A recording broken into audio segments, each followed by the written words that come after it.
오늘 결혼식에서 있었던 일입니다. 신랑과 신부 측 모두 다 믿는 사람들, 하나님을 믿는 사람들이어서 결혼식도 기독교식으로 그렇게 진행되었습니다.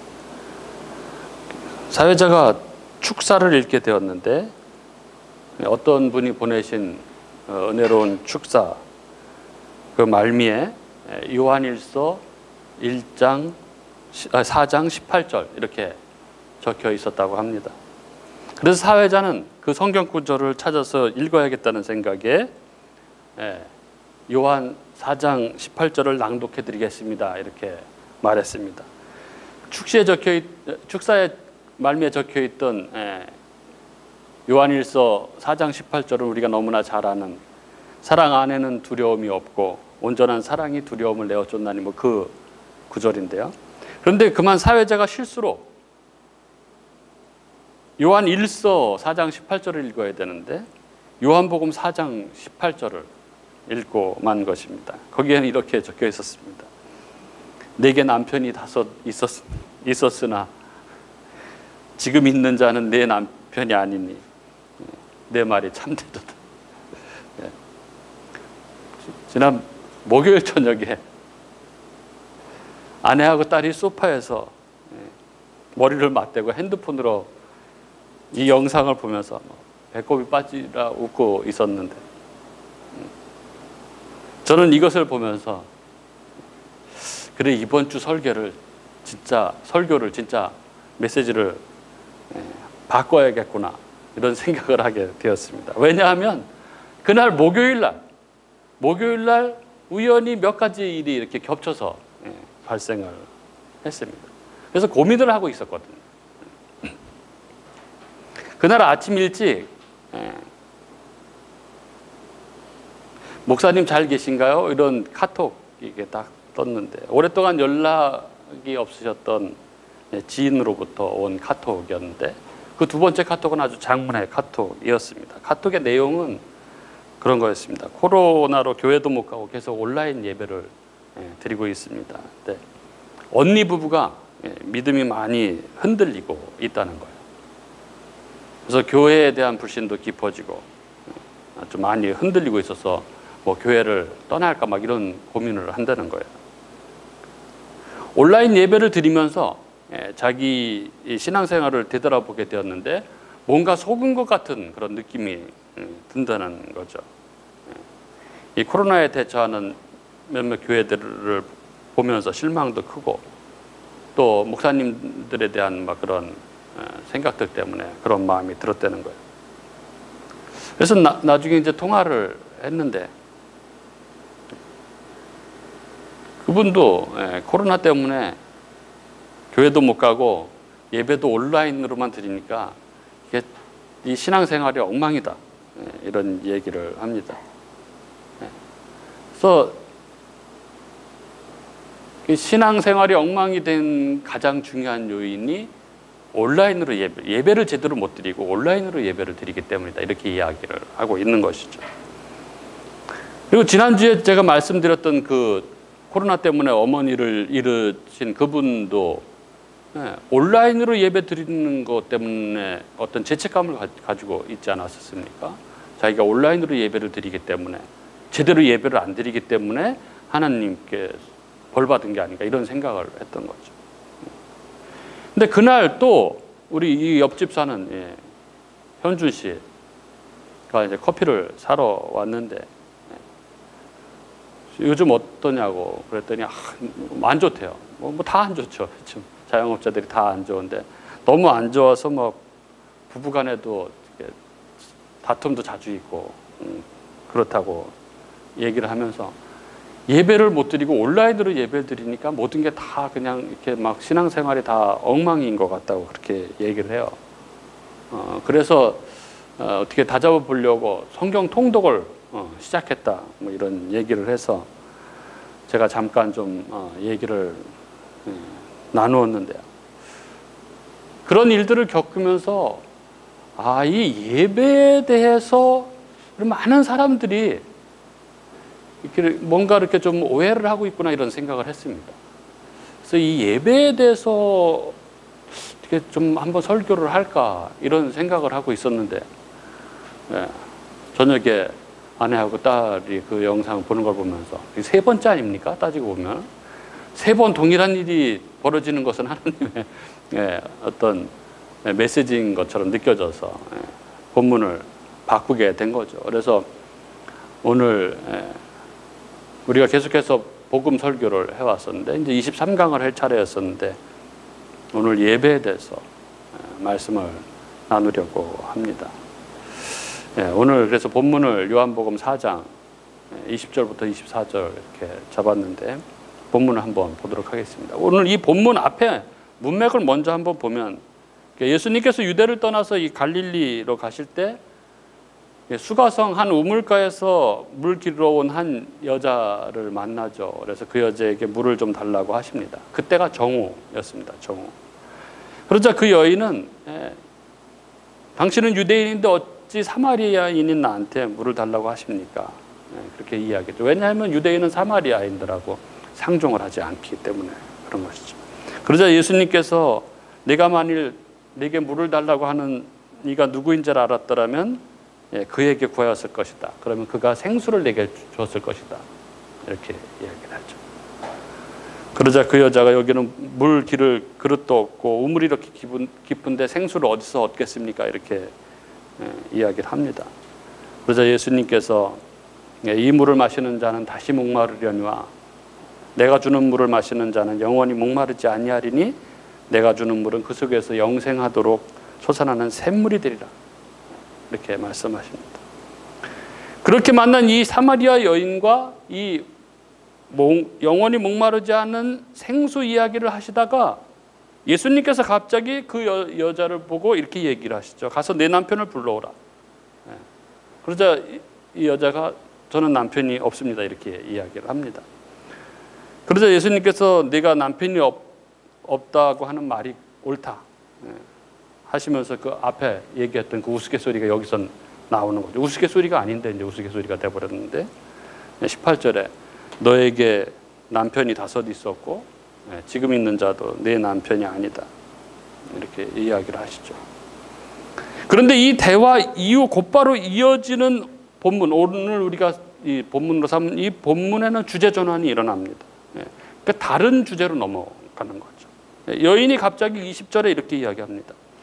우리 조상들은 이 산에서 예배했는데 당신들은 예배할 곳이 예루살렘에 있다 하더이다. 이렇게 말하고 있죠.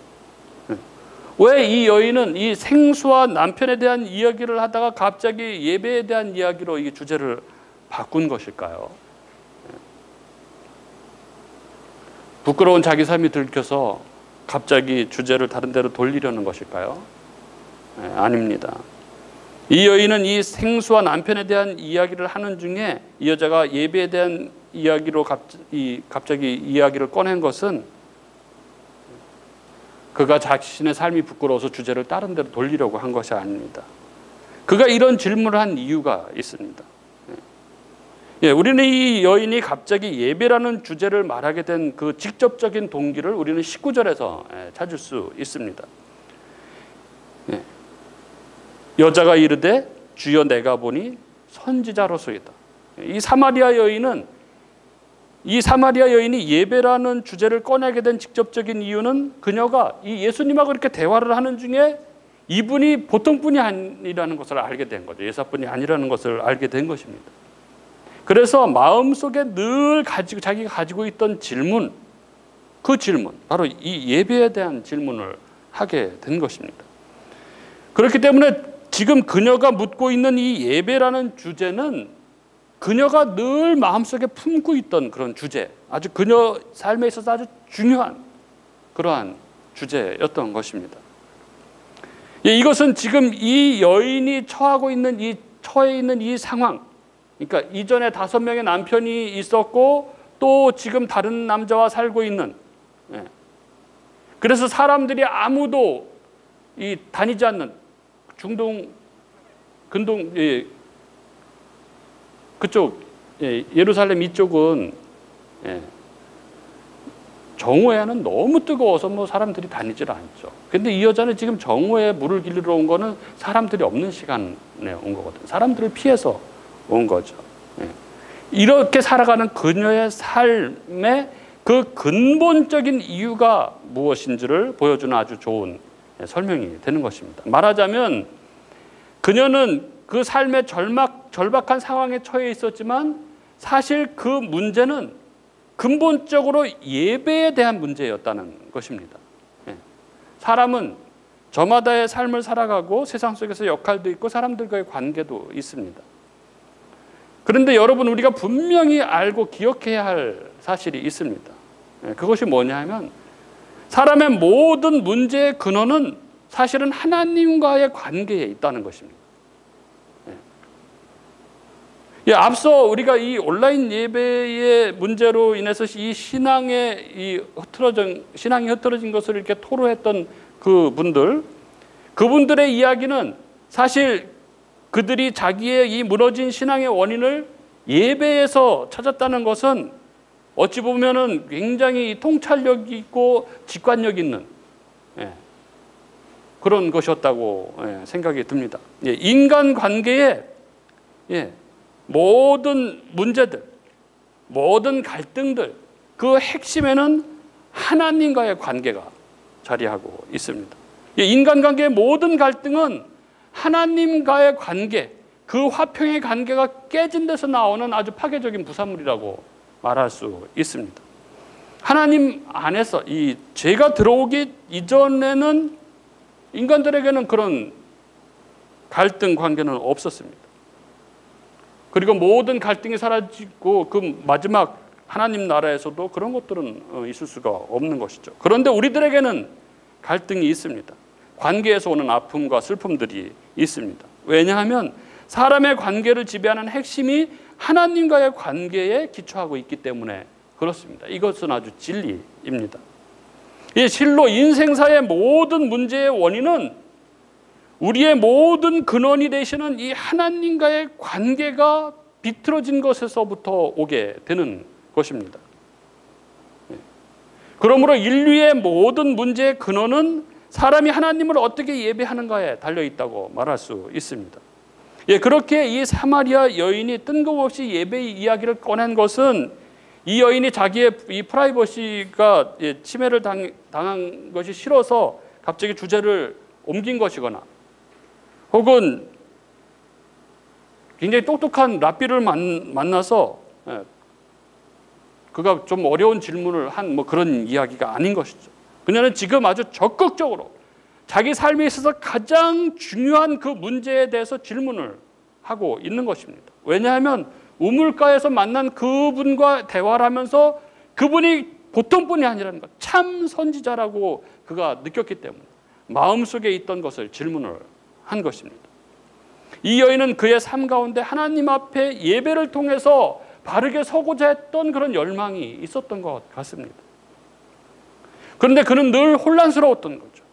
예배를 드려야 되는데, 바르게 참된 예배를 드리고 싶은데 과연 어디서 예배를 드려야 되나? 이런 의문이 있었던 거죠. 유대인들은 당연히 예배가 성전이 있는 예루살렘에서 드려야 된다고 이야기를 하고, 사마리아 사람들은 나름대로의 근거를 가지고 이 사마리아 지역에 있는 그리심산에서 드려야 된다고 이렇게 말을 하고 있었던 거죠. 그래서 그는 곧바로 이 주제에 대해서 물은 것입니다. 예배를 어디서 드리는 것이 옳은 것입니까? 이렇게 물은 것이죠.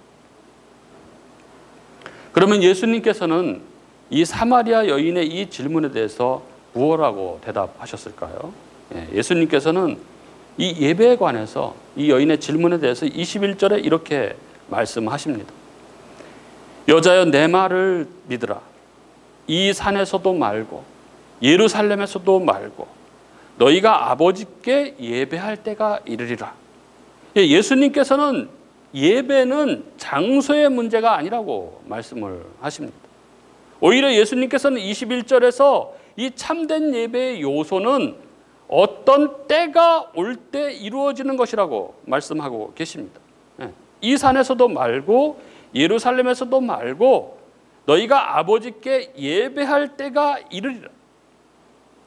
어디서 예배하느냐가 중요한 것이 아니다. 그게 아니고 진정한 예배를 드릴 때가 올 것이다. 이렇게 말씀하고 계신 것입니다. 그러면 예수님께서 말씀하고 계신 그 때가 언제입니까? 23절에 아버지께 참되게 예배하는 자들은 영과 진리로 예배할 때가 오나니 곧 이때라. 아버지께서는 자기에게 이렇게 예배하는 자들을 찾으시니라. 놀랍게도 예수님께서는 바로 그 참되게 예배를 드릴 때, 그때가 곧 이때다, 지금이다, 이렇게 말씀하고 계십니다. 네, 개역개정 성경에서는 이게 때가 별로 중요하게 느껴지지 않습니다. 하지만 다른 번역본을 보면은 이게 좀 잘 나타나고 있죠. 특히 이 헬라어 원어에서는 이게 굉장히 잘 아주 도드라지게 나타납니다. 원어로 23절을 보면은 제일 첫 구절이 우리 이 개역개정 성경에는 아버지께 참되게 예배하는 자들은 이렇게 시작하지만 헬라어 원문의 첫 구절은 그렇게 시작 안 합니다. 첫 구절이 어떻게 시작하냐면 그러나 때가 오나니 곧 이때다, 이렇게 시작을 합니다. 23절의 말씀의 포커스는, 강조점은 때에 맞추어져 있습니다. 즉 21절에서 예수님께서는 너희가 아버지께 이 예배할 때가 이를 것이다 라고 말씀하셔놓고 똑같은 단어로 23절에 그때가 곧 지금이다 라고 이렇게 말씀하신 것입니다. 그러므로 이 구절에서 진정한 강조는 바로 때에 있습니다. 예수님께서는 지금 참된 예배의 때에 대해서 말씀하고 계신 것입니다. 아버지께 참되게 예배하는 자들은 영과 진리로 예배할 때가 오는데 그 때가 곧 지금이다, 이렇게 말씀하고 계신 것이죠. 그러니까 예수님께서 21절부터 23절에서 이 사마리아 여인에게 궁극적으로 하고 싶으셨던 말씀은 바로 때에 관한 것입니다. 그녀는 참된 예배를 위해 장소의 문제를 질문했지만 예수님은 참된 예배를 설명하기 위해서 그 때를 말씀하고 계신 것이죠. 너희가 어느 때가 오면 참된 예배를 드릴 수 있을 것이다. 그런데 그 때가 언제냐? 바로 지금이다, 이렇게 말씀하시는 거죠. 내가 지금 나를 대면하여 보고 있는 바로 지금이 그 참된 예배를 드릴 수 있는 그 때가 온 것이다. 즉 참된 예배라는 것은 지금 나 예수 그리스도를 통해서 오는 것이다. 그리고 그렇게 예배드리는 자를 하나님이 찾으신다, 이렇게 말씀하고 계시는 것입니다. 예, 하나님께서 받으시는 예배, 영과 진리로 드리는 예배는 바로 예수 그리스도를 통해서 하나님께 나아가는 예배입니다. 우리가 하나님께 나아갈 수 있는 그 방법, 그 길은 바로 예수 그리스도께서 오심으로 드디어 가능하게 된 것입니다. 그가 오심으로 우리의 예배가, 우리의 진정한 예배가 회복된 것입니다. 진정한 예배가 회복됨으로 우리의 모든 것이 회복될 수 있는 길이 열린 것입니다. 그러면서 예수님께서 24절에 이렇게 말씀하십니다. 하나님은 영이시니 예배하는 자가 영과 진리로 예배할지니라. 예, 참된 예배, 이제 예수 그리스도께서 오심으로 가능하게 된 그 참된 예배는 영과 진리로 드리는 예배다, 이렇게 말씀하고 계신 것이죠. 그러면 여러분, 이 영으로 드리는 예배는 무엇이겠습니까? 이 요한복음에서 이 육은 땅에 속한 것, 거듭나지 아니한 것을 의미합니다. 그리고 영은 하늘에 속한 것, 거듭난 것을 의미합니다. 그러므로 영의 예배란 이 세상 사람들의 종교심에서 나온 땅의 예배와 반대되는 것입니다. 그래서 칼빈은 이 영으로 드리는 예배를 설명할 때에 형식에 치우쳐 있는 로마 교회의 예배에 대한 반대 개념으로 그렇게 설명을 했습니다. 형식적인 예배, 이 육적인 예배, 사람이 눈으로 볼 때는 그럴듯한 예배지만 실상은 실제 예배가 아닌 것이죠. 그런 것은 이것이 육적인 예배고, 그것에 반대되는 것이 바로 영적인 예배, 영으로 드리는 예배입니다. 그러니까 영으로 드리는 예배는, 영의 예배는 그저 한정을, 이 공간을 한정하면서 이 형식에 매여서 드리는 그런 예배가 아니라는 것입니다. 영의 예배는 거듭난 자가 성령 안에서 기쁨과 감사와 감격으로 하나님의 영광을 찬양하며 드리는 예배가 바로 영의 예배인 것이죠. 그럼 진리로 예배한다는 것은 무엇일까요? 성경에는 이 진리, 이 알레티아라는 이 말은 두 가지 방식으로 사용이 됩니다. 그 첫째가 참이라는 뜻을 가지고 있죠. 진정성이라는 그런 의미를 가지고 있습니다. 마음의 중심을 다해서 이런 의미이죠. 그래서 이전에 개역 성경에서는 이것을 진정으로 이렇게 번역을 했습니다. 그런데 이 진리는 또 다른 의미로 실체라는 뜻을 가지고 있습니다. 성경에서는 이것이 그림자의 반대말로 쓰이는 것이죠. 그러므로 진리로 드리는 예배란 과거에 드렸던 모형적 예배가 아닌 실체 안에서 드리는 예배라고 말할 수 있습니다. 그럼 이 구약제사, 그 모형이 지향했던 실체가 무엇입니까? 바로 예수 그리스도입니다. 따라서 너희는 진리로 예배해야 한다라는 말의 의미는 너희는 더 이상 구약의 그림자 예배가 아닌 실체이신 그리스도 예수 안에서 드리는 예배를 드려야 한다라는 의미인 것입니다.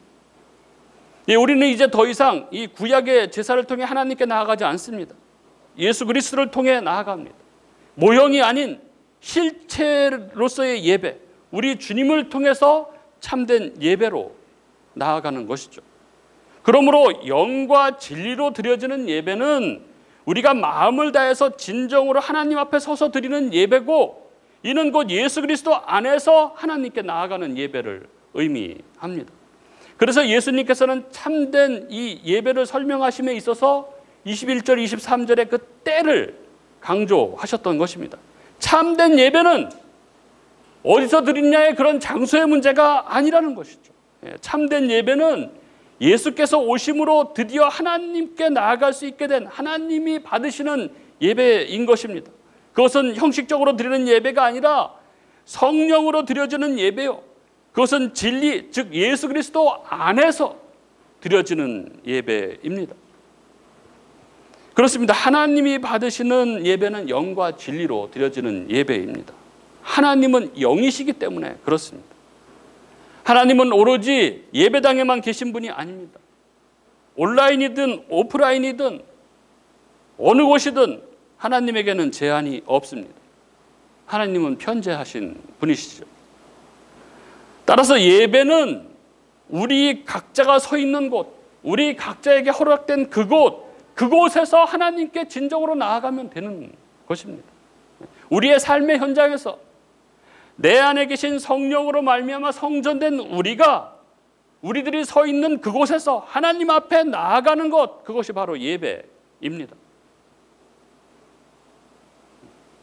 그리고 우리는 진정으로 마음을 다해서 하나님 앞에 서서 하나님께 나아가야 하는 것이죠.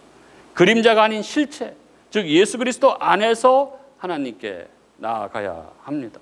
나의 공로, 나의 자랑 이런 것 내놓으면서 나의 욕망을 구하며 나가는 예배는 하나님께서 받으시는, 기뻐하시는 예배가 아닙니다. 오직 예수가 아니면 결코 하나님 앞에 나아갈 수가 없습니다. 나의 그 어떤 곳으로도 하나님 앞에는 나아갈 수 없습니다. 우리는 늘 죄가 많고 연약하지만, 그러나 우리가 예수 그리스도로 옷 입음으로 하나님께서 예수 그리스도 안에 있는 우리를 받으시는 것입니다. 그동안 우리의 의식 속에는 어쩌면 예배당이, 어떤 장소가 신성시 되어 왔는지 모릅니다. 그래서 그곳에서 드리는 예배만이 진짜 예배인 것처럼 그렇게 느끼는지도 모르겠습니다. 그래서 온라인으로 드리는 예배에 어떤 죄책감 같은 것을 느끼고 있는지도 모릅니다. 그러나 오늘 우리는 기억해야 하는 것이죠. 참된 예배, 하나님께서 받으시는 예배는 그리스도 안에서 영으로 진리로 드려지는 예배라는 것입니다. 장소의 문제가 결코 아닌 것이죠. 어떤 형식의 문제가 아닙니다. 어떤 자리에서든 영이신 하나님 앞에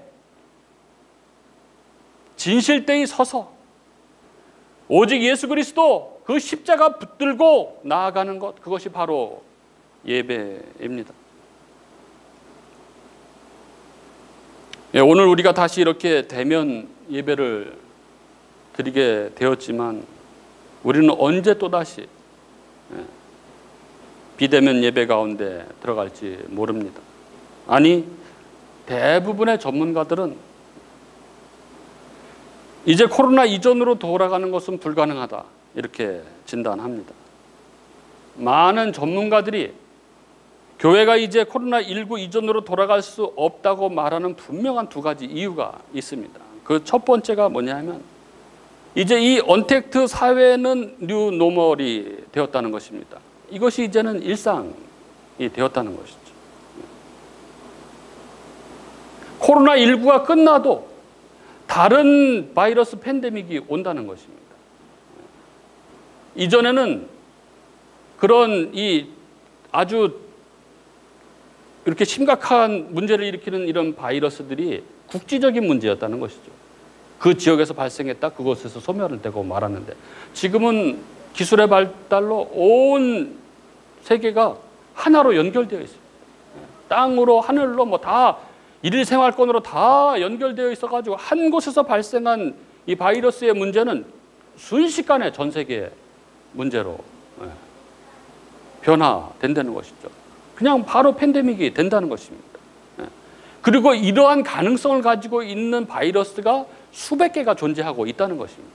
그래서 코로나19가 끝나도 곧 다른 바이러스가 팬데믹을 일으킬 것이라고 그렇게 진단을 합니다.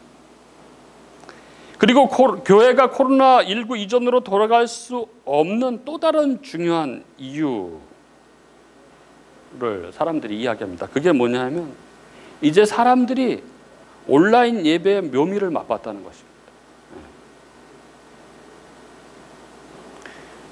지난 8월 20일부터 26일까지 청어람 ARMC에서 설문조사를 했습니다. 온라인 예배 경험에 대한 설문조사였는데 여기에 놀라운 결과가 나왔습니다. 많은 사람들이 앞으로 대면 예배가 계속돼도 자기는 앞으로도 계속 온라인으로 예배 드릴 것이다 라고 이야기하는 사람들이 많았다는 것이죠.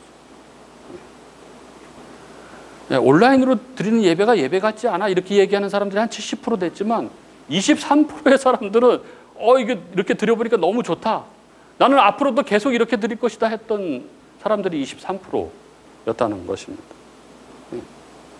사람들은 온라인 예배를 통해서 무언가 다른 것을 이제 경험을 한 것이죠.